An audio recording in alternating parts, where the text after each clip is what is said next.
भाई लोग नमस्कार। जैसा कि देख सकते हैं पवन सिंह का न्यू सॉन्ग अब आ चुका है, चूल्हा अलगे जरी।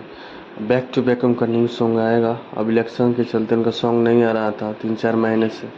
अब इलेक्शन ख़त्म हो गया है, अब वो अपने पुराने अंदाज में आ चुके हैं, देख सकते हैं आप। अब न्यू से न्यू सॉन्ग उनका रिलीज हो रहा है, चूल्हा अलगे जरी। अभी जो सड़िया बुलुकिया गाना आया था उसके अपार सफलता के बाद अब ये आ रहा है, एक ही दिन में जो 4-5 मिलियन चला गया, ये बहुत बड़ी बात है। और इसको भी आप लोग प्यार दीजिए, आज नहीं तो कल ये गाना रिलीज हो जाएगा। और चुलगा अलगे जरी में क्यों शालिनी है, पवन सिंह है, प्रियांशु सिंह म्यूजिक दिए हैं, उनका ही सॉन्ग है लगता है, प्रियांशु सिंह का। तो आप लोग प्यार बनाए रखिए, हमारे भी चैनल को सब्सक्राइब करिए, लाइक करिए। और चलिए आगे देखते हैं कैसा गाना होने वाला है उनका, चुलगा अलगे जरी। चलिए धन्यवाद।